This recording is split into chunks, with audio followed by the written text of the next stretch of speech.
नमस्कार, मी तृप्ती पालकर. यशाचा कानमंत्रमध्ये आपल्या सगळ्यांचं मनापासून स्वागत.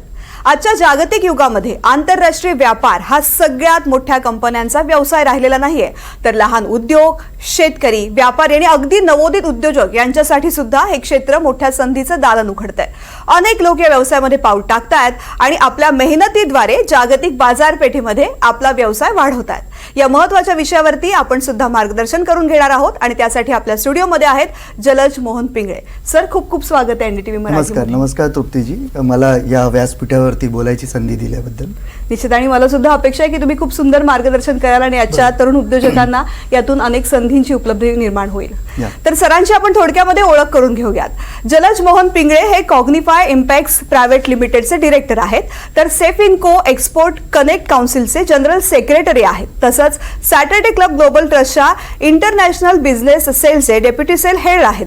जलजी यांनी अनेक नवोदित उद्योजकांना आंतरराष्ट्रीय व्यापारामध्ये मार्गदर्शन केलेलं आहे. महाराष्ट्रातील शेतकरी व्यापाऱ्यांना जागतिक बाजारपेठेमध्ये संधी मिळवून देण्यासाठी त्यांनी काम केलंय. चला त्यांच्याशी चर्चा करूयात आणि तुमच्या मनातल्या आणि माझ्या मनातल्या सगळ्या शंकांचं निरसन करून घेऊयात. सर, पुन्हा एकदा स्वागत करते आणि पहिला प्रश्न, जशी मी ओळख करून देताना म्हटलं की तुम्ही आंतरराष्ट्रीय व्यापारामध्ये कशा प्रकारे आजच्या तरुणांना संधी आहेत हे सांगता, मात्र आंतरराष्ट्रीय व्यापारामध्ये महाराष्ट्रातल्या तरुणांना किंवा महाराष्ट्रातल्या उद्योजकांना सुद्धा संधी आहेत का?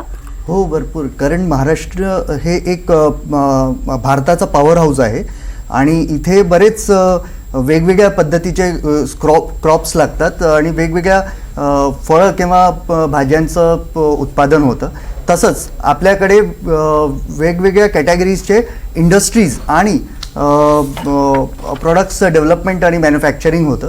तर त्यामुळे इथे महाराष्ट्र हे स्ट्रॅटेजिक लोकेशन असल्यामुळे पण नॉर्थ इंडिया आणि मध्य भारताला आपण कनेक्ट करू शकतो. त्यामुळे महाराष्ट्र हे खूप व्यवस्थित आहे आणि तिथून आपण एक्सपोर्ट व्यवसाय करू शकतो. कारण ऑलरेडी आपल्याकडे नावाशिवा हा सर्वात मोठा पोर्ट आहे आणि त्याच्याहून मोठा पोर्ट म्हणजे वाधवन पोर्ट हे सुद्धा आता महाराष्ट्रात येणार आहे आणि त्यानंतर बरेच नवीन ऑपॉर्च्युनिटीज ओपन होतील. निश्चित, तुम्ही आता म्हटलं की वाधवन पोर्ट आपल्या इथे सुरू होतंय आणि त्याच्यामधून मोठ्या संधी निर्माण होतील. महाराष्ट्राला कशा प्रकारे यातून संधी मिळतील?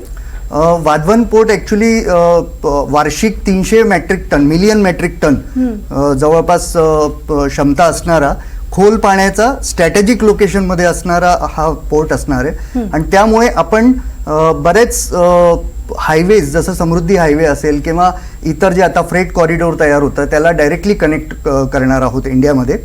आणि नॉर्थ इंडिया आणि मध्य इंडियाचा जितका पण बिझनेस जो गुजरातच्या मार्गे बाहेर जात होता तो सर्व वाधवन पोर्ट थ्रू रूट होणार आहे आणि आपण इंटरनॅशनल मार्केटच्या जे मोठे पोर्ट्स आहेत त्यांना डायरेक्टली कनेक्ट करू शकणार आहे आणि डायरेक्टली कनेक्ट करू शकल्यामुळे आपल्या जे मोठे व्हेसल्स इथे येणार त्यामुळे बरेच फॉरेन इन्व्हेस्टमेंट आपल्या देशात येणार आहे आणि त्यासाठी महाराष्ट्रातले उद्योजकांना आणि तरुणांना त्याचा सर्वात जास्त लाभ होईल.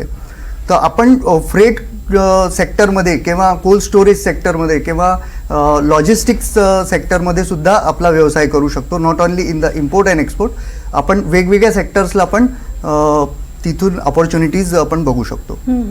आणि आपण आता सध्याची जी परिस्थिती चालू आहे, इंटरनॅशनल जे घडामोडी चालू आहेत त्याला जर बघितलं तर त्याच्यात सुद्धा आता बरेच आपल्या इंडियासाठी बरेच ऑपॉर्च्युनिटीज ओपन होतात.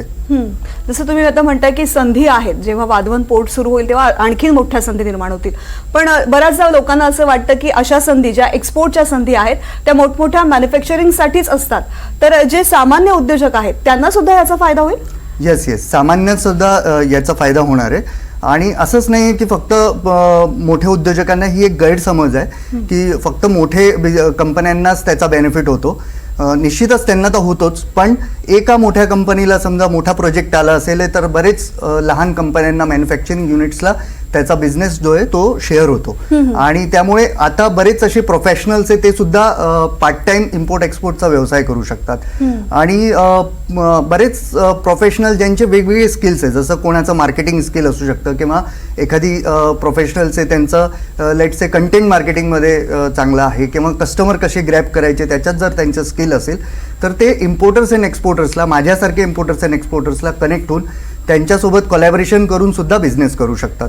आणि चांगलं अर्निंग करू शकतात. अच्छा, चांगलं अर्निंग प्रत्येकाला हवं असतं, मात्र जेव्हा इम्पोर्ट एक्सपोर्टचा विषय येतो त्यावेळेस थोडी शंका सुद्धा असते की मी लगेच या बिझनेसमध्ये उतरलं तर मला फायदा होईल का, लॉस झाला तर काय, असे बरेच विचार असतात. मग बऱ्याचदा लोक विचार करतात की मी पार्ट टाइम हा बिझनेस सुरू करू का, पार्ट टाइम इम्पोर्ट एक्सपोर्टचा बिझनेस सुरू करू का, जसा उल्लेख तुम्ही सुद्धा केला. तर तो करणं शक्य आहे का आणि तो कशा प्रकारे टप्प्याटप्प्याने पुढे जाऊ शकतो? निश्चितच. आता एक्सपिरियन्स हे खूप मोठा एक पाया आहे बिझनेस करण्यासाठी आणि खासकर इम्पोर्ट एक्सपोर्टच्या व्यवसायासाठी. कारण इंटरनॅशनल बिझनेस करताना बरेच वेगवेगळ्या ऑर्गनायझेशन्सला आपण कनेक्ट करत असतो आणि त्या थ्रू आपला बिझनेस होत असतो. आपण गव्हर्नमेंटसोबत पण वर्क करत असतो त्या पॅरलली. सो त्या दरम्यान तुम्हाला समजा व्यवसाय करायचा आहे आणि त्याच्यात लॉस नाही लागला पाहिजे, तर त्यासाठी तुम्हाला एक्सपिरियन्स पर्सन किंवा एक्सपिरियन्स उद्योजक जे इम्पोर्ट एक्सपोर्ट क्षेत्रात आहेत त्यांच्यासोबत कोलॅबरेशन करण्यातच जास्त बेनिफिट आहे सुरुवातीच्या काळात. आणि एकदा तुम्ही दक्ष झालेत तर तुम्ही इंडिपेंडेंटली कितीही पैसा त्याच्यामध्ये इन्व्हेस्ट करून तुम्ही बिझनेस करू शकता. मला आणखीन खोलातला एक प्रश्न विचारायचा आहे. जसं मी तरुणांबद्दल म्हटलं की आजच्या पिढीमध्ये एक थोडीशी भीती पण असते बिझनेससाठी. बरेचसे लोक जॉबलाच इम्पॉर्टन्स देतात, बिझनेसकडे वळताना थोडी मनामध्ये शंका येते. तर अशा तरुण पिढीला तुम्ही काय सांगाल ज्यांना बिझनेसकडे वळायचे मात्र मनामध्ये शंका आहेत? कोणती स्ट्रॅटेजी त्यांची लाईफमध्ये असायला पाहिजे? ओके, तर ॲक्च्युली जॉब हे एक कम्फर्ट झोन आहे आणि जॉबमध्ये असताना आपल्याला फिक्स माहीत असतं की तुम्हाला किती सॅलरी मिळणार आहे, त्यामुळे तुम्ही त्याच हिशोबाने तितकं वर्किंग चालू असते. पण बिझनेस करत असताना आपण नेहमी जास्तीत जास्त प्रॉफिट कमवण्याच्या नादात असतो आणि त्या ह्याच्यात आपण काही चुकासुद्धा करतो आणि काही आपल्या आपण त्याच्यात बरेच काही गोष्टी करत असतो. तर ते स्ट्रॅटेजिकली व्यवस्थित करत असताना आपलं तुमचं लक्ष असलं पाहिजे की तुम्ही जे करता ते व्यवस्थित चालू आहे की नाही आहे, तुम्ही योग्य जागेवरती नेटवर्किंग करता आहेत की नाही, योग्य जागेवरती तुम्ही तुमचा प्रॉडक्ट मार्केटिंग करत आहेत की नाही, की फक्त वेळेचा आपण म्हणजे वेळ वेस्ट करतोय. तर ते सर्व बघत असताना आपण हे सर्व बिझनेस केलं पाहिजे.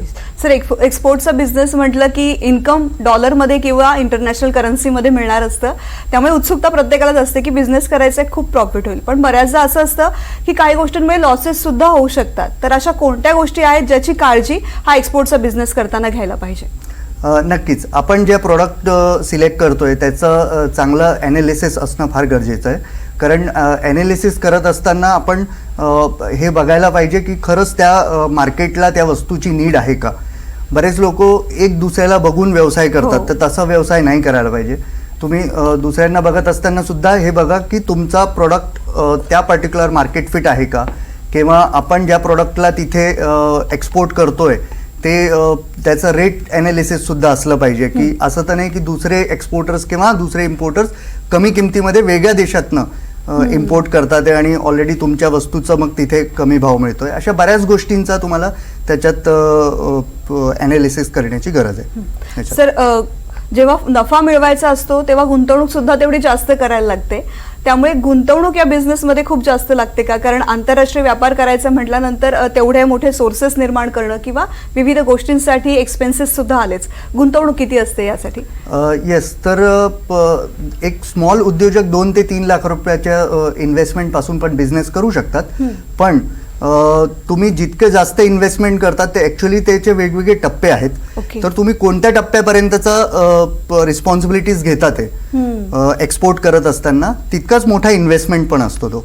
तर तुम्हाला ते टप्पे समजून घेणं फार इम्पॉर्टंट आहे आणि त्या पद्धतीने तुम्ही त्याच रेशिओने तुम्ही इन्व्हेस्टमेंट करू शकता. पण समजा एखाद्या व्यक्तीने 2 ते 3 लाख रुपये गुंतवले तर त्या व्यक्तीला किती फायदा होऊ शकेल? जवळपास 5 ते 10% बेनिफिट होतो. आणि 10% वर जर तुम्ही कोणी तुम्हाला म्हटलं की बेनिफिट होतो तर actually it is not real. म्हणजे तिथे नक्कीच काहीतरी गफलत होऊ शकते किंवा रिस्क पण तितकीच असते. तर जर तुम्हाला कन्सिस्टंटली प्रॉफिट हवं असेल तर 5 ते 10% मध्ये प्रॉफिट जनरली एक्सपोर्ट मार्केटमध्ये होतो. तुम्ही आता जे फसवणुकीबद्दल बोललात त्याबद्दल मला प्रश्न विचारायचा आहे की आता सोशल मीडियाचा वापर इतका झालेला आहे, बरेचसे रील्स आपण बघतो आणि त्यामध्ये हे मार्गदर्शन असतं की तुम्ही एक्सपोर्ट करून इतकं कमवू शकता, एवढा फायदा होऊ शकतो आणि लोक त्यामध्ये फसतात. तर यामधून कशी योग्य माहिती अयोग्य माहिती कसं निवडायचं लोकांनी? येस, खूप चांगला प्रश्न आहे. ॲक्च्युली आता हल्ली काय झालं आहे की सोशल मीडियामुळे किंवा बरेच वेगवेगळे ट्रेनर्ससुद्धा आता मार्केटमध्ये आहेत आणि ते इम्पोर्ट एक्सपोर्टची ट्रेनिंग्स देत असतात. तर त्या ह्याच्यात काय होतं की त्यांनी जितक्या पॉझिटिव्ह पॉईंट्स आहेत ते तुम्हाला ट्रेनिंग्समध्ये सांगत असतात, पण बरेच नेगेटिव्ह पॉईंट्स आहेत जे तुम्ही जेव्हा प्रॅक्टिकली त्या बिझनेसमध्ये येतात त्यावेळेला ते तुम्हाला प्रॅक्टिकॅलिटीमध्ये कळतं की काय नेगेटिव्ह पॉईंट्स आहे किंवा कशा पद्धतीने आपण त्याला ओव्हरकम केलं पाहिजे. सो ती नॉलेज तुम्ही प्रॅक्टिकल बिझनेस केल्यानंतरच तुम्हाला येणार आहे, ते कोणत्याच ट्रेनिंगमध्ये शिकवले जात नाही. तर त्यामुळे काय होतं की बऱ्याच लोकांना त्या गोष्टी माहीत नसतात आणि त्याच्यात मग ते त्या गोष्टींचे बली पडतात. तर त्याच्यातनं जर तुम्हाला बाहेर यायचं असेल आणि जर तुम्हाला ओव्हरकम करायचं असेल तर तुम्ही एक ट्रेंड व्यक्तीसोबत किंवा एखादी ट्रेंड इम्पोर्टर किंवा एक्सपोर्टर सोबतच व्यवसाय केलेला सुरुवातीच्या काळात बेनिफिट ठरणार आहे. आत्ता जी परिस्थिती आंतरराष्ट्रीय मार्केटमध्ये सध्या सुरू आहे, अमेरिकेचे राष्ट्राध्यक्ष डोनाल्ड ट्रम्प यांनी जी स्ट्रॅटेजी सुरू केलेली आहे, टॅरिफ लावलेला आहे, त्यामुळे अनेक चर्चा आहेत. म्हणजे भारताचा लॉस होतोय काही जण म्हणतात, काही जणांचं म्हणणं टॅरिफमुळे भारताला खूप जास्त संधी पण मिळतात. तुम्हाला काय वाटतं, भारताला संधी आहेत? ॲक्च्युली आता सध्या ट्रम्पचं जो इश्यू चालू आहे इंडियासोबत, तर ते मला वाटतं की इट्स अ टेम्पररी इश्यू आणि ते लवकरच सॉल्व्ह होईल. पण ट्रम्प आणि चायनाचा जो अमेरिका आणि चायनाचा जो शीतयुद्ध चालू आहे, बिझनेस युद्ध जो चालू आहे, त्याच्यात इंडियाला सर्वात जास्त बेनिफिट होणार आहे. बरेच मॅन्युफॅक्चरिंग इंडस्ट्रीज शिफ्ट होतात आहे चायनावरून इंडियामध्ये, तर इथे नक्कीच इंडियाला खूप बेनिफिट आहे. आणि त्या म्हणजे लॉंग टर्म जर तुम्ही विचार केला तर India will get a good benefit of it. खरं तर आपण जेव्हा तरुणांना किंवा उद्योजकांना मार्गदर्शन करतोय आंतरराष्ट्रीय व्यापारासाठी, तुम्ही स्वतःच एक त्याचं उत्तम उदाहरण आहात. तुम्ही सुद्धा एक एक्सपोर्टचा बिझनेस सुरू केला किंवा गायडन्स सुरू केला, पण एखाद्या गोष्टीची सुरुवात होते ना तेव्हा खूप मोठा स्ट्रगल असतो. तर त्या स्ट्रगलचं उदाहरण जर तुम्ही प्रेक्षकांना सांगू शकलात तर कदाचित त्यातून आणखीन प्रेरणा लोकांना मिळू शकेल. येस, ॲक्च्युली खूप चांगला प्रश्न आहे हा. तर मी सांगेल, मी महाराष्ट्रात जेव्हा I born and brought up in MP आणि मी महाराष्ट्रात आल्यानंतर माझे बिलकुलच जास्त काही कनेक्ट्स नव्हते. तर मी सर्वात आधी तर जे नेटवर्किंग फोरम्स आहेत ते जॉईन केलेत आणि नेटवर्किंग फोरम्स थ्रू मला योग्य ते कनेक्ट्स मिळालेत. त्याच्यातलाच एक सर्वात मोठा नेटवर्किंग फोरम म्हणजे it's a NGO actually, Saturday club global trust.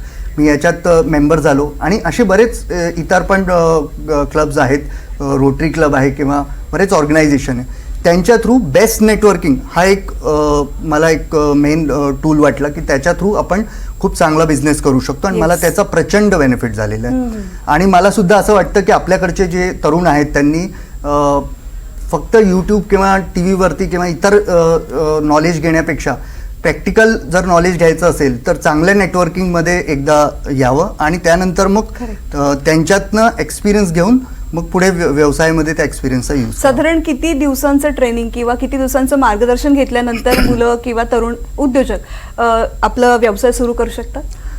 Generally आता बरेच इंटरनॅशनल स्पीकर्स आहेत किंवा ट्रेनर्स आहेत, ते 3 दिवसात सुद्धा ट्रेनिंग देतात. पण बरेच लोकांची 3 दिवस खूप जास्त रिस्की नाहीये का? रिस्की आहे ऍक्च्युली. त्यासाठी त्यांना प्रॅक्टिकल ट्रेनिंग घेणं गरजेचं आहे आणि म्हणूनच मी सांगितलं की एखादी ट्रेंड किंवा एक्सपर्ट व्यक्तीसोबत त्यांनी जर व्यवसाय केला सुरुवातीच्या काळात तर जास्त चांगलं असणार आहे. पण ट्रेनिंग आजकाल 1 महिन्याची पण आहे, 3 दिवसाची पण आहे, एका दिवसात सुद्धा आजकाल ऑनलाईन ट्रेनिंग देतात. ते depend on the grasping skills, कोण किती ग्रॅप्स करू शकतो. पण मग एखाद्या व्यक्तीला बिझनेसची आयडिया आहे, जी व्यक्ती मुळात बिझनेसमध्ये आहे, त्यांच्यासाठी हे ट्रेनिंग फार ओके आहे, 2-3 दिवसांचं घेतलं तरी पण जे फ्रेशर्स आहेत, जे तरुण आहेत, त्या मुलांना किती मार्गदर्शन, किती महिन्यांचं ट्रेनिंग आवश्यक आहे? आणि एक महत्त्वाचा मुद्दा म्हणजे याला शिक्षणाची काही अट आहे का? म्हणजे कमी शिक्षण असलेल्या व्यक्ती एक्सपोर्ट करू शकतात? हो, बिलकुल करू शकतात. रिसेंट एक्झाम्पल आहे, माझ्यासोबत एक शेतकरी आहेत, त्यांनी आमच्यासोबत कोलॅबरेशन केलं आणि सध्या ते चांगलं कोटीमध्ये बिझनेस करतात. आणि त्यांचं पण गुंतवणूक किती केली मग त्यांनी? ऍक्च्युली त्यांचे फार्म प्रॉडक्ट्स होते, त्यामुळे त्यांनी गुंतवणूक म्हणजे त्यांच्या प्रॉडक्ट्स थ्रूच केलेली आहे. तर त्यामुळे सध्या त्यांचं शिक्षण इतकं जास्त नाही आहे, पण तरी सुद्धा त्यांना बिझनेस समजतो किंवा त्यांना समजतं की कुठे लॉस आहे किंवा कुठे प्रॉफिट होऊ शकतो. तर त्याचं त्यांनी युसेज केलं आणि प्रॅक्टिकली त्यांनी समजून घेतल्या प्रत्येक गोष्टी आणि त्या पद्धतीने त्यांनी एका एक्सपर्टच्या सल्ल्यानुसार वेगवेगळ्या देशामध्ये एक्सपर्ट कडून येस तर असं तुम्ही डायरेक्ट करायला गेले तर मे बी रिस्क आहे. पण but if you connect with some experts then मला नाही वाटत की त्याच्यात काही इश्यू असणार आहे. म्हणजे प्रेक्षकांनी हे लक्षात ठेवलं पाहिजे की शिक्षणाची अट नाहीये, मात्र योग्य एक्सपर्टचं योग्य मार्गदर्शन सुद्धा तितकंच महत्वाचं आहे, जसं तुम्ही सांगतायत तसं. मात्र आत्ता तुम्ही म्हणालात, मगाशी आपण टॅरिफचा उल्लेख केला, जग फार मोठं आहे. म्हणजे अमेरिका फक्त एकच नाहीये की जिथे आपण बिझनेस करू शकतो. जगातले अनेक देश आहेत जिथे आपण बिझनेस करू शकतो. असे कोणते देश आहेत की जिथे एक्सपोर्टचा बिझनेस जास्त प्रगती करू शकतो? बरेच आहेत. युरोप एक खूप मोठा मार्केट आहे, मिडल ईस्ट खूप मोठा मार्केट आहे, आणि आता जो बूमिंग मार्केट आहे तो आहे आफ्रिका. आफ्रिकेत खूप मोठ्या प्रमाणावरती इम्पोर्ट होत आहे. तिथल्या सिटीज आता डेव्हलप होतात आहे, आणि असं समजा की ते 50 वर्ष आपल्यापेक्षा मागे आहेत सध्या, आणि आपण चायनापेक्षा 50 वर्ष मागे आहोत. तर त्यांच्याकडे डेव्हलपमेंट आता सध्या खूप वेगाने होतोय, आणि आपण बरंच काही एक्सपोर्ट तिथे करू शकतो. तर सध्या वेगवेगळ्या देशांमध्ये वेगवेगळी ऑपॉर्च्युनिटीज आहेत, आणि आपल्याकडे जी वस्तू होते ती त्या देशांमध्ये किंवा त्या मार्केटमध्ये नाही आहे, आणि त्याचं आपल्याला स्ट्रॅटेजिक लोकेशन असल्यामुळे त्याचा एक खूप मोठा बेनिफिट आहे. तर सध्या मला वाटतं की कोणत्याही क्षेत्रामध्ये, इवन हँडीक्राफ्ट्स असू द्या किंवा एनी प्रॉडक्ट मॅन्युफॅक्चरिंग असू द्या, आपण ते एक्सपोर्ट करू शकतो, आणि सध्या खूप मोठी मागणी आहे. डेटा ॲनालिसिस हा एक खूप मोठा टूल आहे. सोबतच मी एक सल्ला देऊ इच्छितो की तरुणांनी जितके वर्ल्डमध्ये वेगवेगळ्या देशामध्ये तुम्हाला एखादी प्रॉडक्टमध्ये समजा टार्गेट करायचं असेल, तर त्या पर्टिक्युलर प्रॉडक्ट रिलेटेड, त्या पर्टिक्युलर प्रॉडक्ट कॅटेगरी रिलेटेड वेगवेगळ्या देशांमध्ये वेगवेगळे इंटरनॅशनल एक्सपो किंवा कॉन्फरन्सेस होत असतात. ते नक्की अटेंड करणं गरजेचं आहे. म्हणजे कॉग्निफाय इम्पॅक्ट्स जे माझी कंपनी, त्याच्यामध्ये आम्हाला यशाचं एक सर्वात मोठं बेनिफिट याच्या थ्रू मिळालेलं आहे की आम्ही वेगवेगळ्या देशांच्या वेगवेगळ्या कॉन्फरन्सेसमध्ये जातो, एक्सपो अटेंड करतो, आणि तिथे टार्गेटेड नेटवर्किंग करतो. आपल्याला ज्यांना जी वस्तू विकायची आहे ते तिथे आपल्याला समोर ते असतात आपले, आपण त्यांच्याशी बोलू शकतो, आणि डायरेक्टली पेमेंट टर्म्सबद्दल आपलं डिस्कशन होतं. There is no middle man between us. तर अशा बऱ्याच गोष्टी तिथून आपले सॉल्व्ह होतात.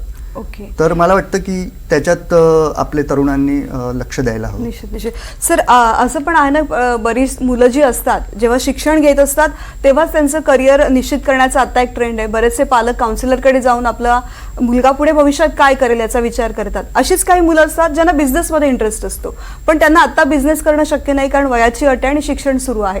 तर अशा मुलांनी बिझनेसमध्ये भविष्यात येण्यासाठी, एक्सपोर्टच्या बिझनेसमध्ये येण्यासाठी कशा प्रकारे शिक्षणाबरोबरच याचा अभ्यास सुरू करायला पाहिजे? बरोबर. इम्पोर्ट एक्सपोर्ट कन्सल्टंट थ्रूच त्यांनी कन्सल्टन्सी केली पाहिजे. कारण जर ते नॉर्मल कन्सल्टंट म्हणजे करिअर गायडन्स कन्सल्टंटकडे जाऊन त्यांनी समजा कन्सल्टन्सी घ्यायचा विचार केला, तर तिथे एक इश्यू असा येतो की जे कन्सल्टंट आहे ते सुद्धा प्रिव्हियसली त्यांनी जॉब केलेला असतो, आणि त्यांना जॉब कुठे करायचं किंवा कोणते एज्युकेशन घेतल्याने कोणतं जॉब करू शकतो त्याच्याबद्दलचा चांगला नॉलेज असतो, पण व्यवसायाबद्दलचं मार्गदर्शन द्यायला ते कुठेतरी कमी पडतात. तर त्यासाठी त्यांनी कन्सल्टंट्स, योग्य ते कन्सल्टंट, आणि ते पण बिझनेसमध्ये असणारे असे कन्सल्टंट्सला संपर्क करावे, आणि तिथून मग त्यांचं बिझनेस स्टार्ट होऊ शकतो.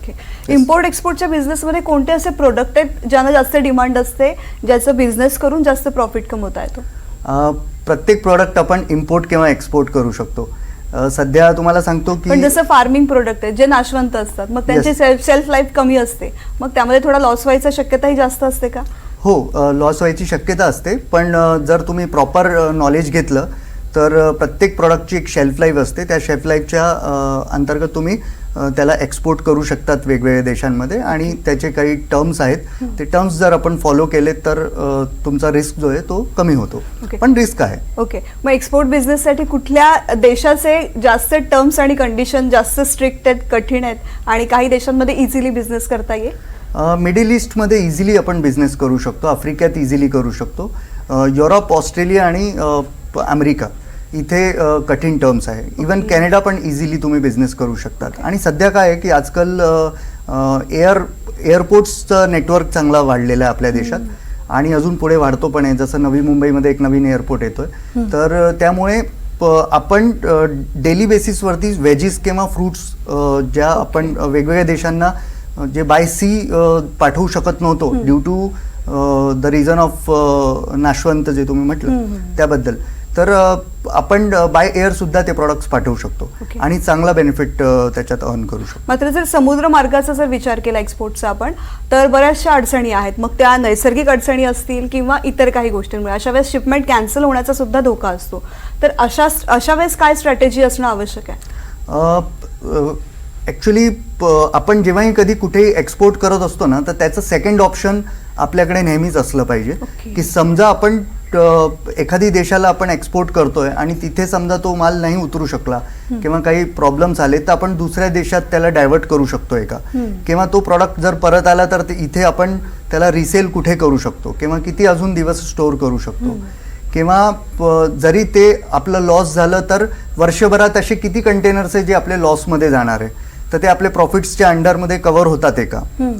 तर गुजराती किंवा मारवाडी लोक म्हणतात नफे में नुकसान. तर नफे में नुकसान झालेलं कधीही चालतं, पण तुमच्या कॅपिटलमध्ये नुकसान व्हायला नको. तर त्यासाठी बरेच गोष्टी आहेत जे तुम्ही कन्सल्टंट थ्रू एक्झिक्यूट करू शकता. निश्चित सर, तुम्ही खरं तर खूप मार्गदर्शन छान केलं आणि महत्त्वाचं म्हणजे मला एक लक्षात आलं की करिअर म्हणून आपण बऱ्याचदा जॉबच बघतो किंवा भारतामध्येच बिझनेस कसा करता येईल याचा विचार करतो, मात्र एक्सपोर्ट बिझनेसमध्ये इतका प्रॉफिट मिळू शकतो याचा कधीच आपण विचारच केलेला नाहीये. त्यामुळे इतकं छान मार्गदर्शन केलं आणि आमच्या कार्यक्रमामध्ये सहभागी झालात याबद्दल खूप खूप धन्यवाद. थँक्यू. तर यशाचा कानमंत्र या कार्यक्रमामध्ये आता वेळ झाली इथेच थांबायची. नमस्कार.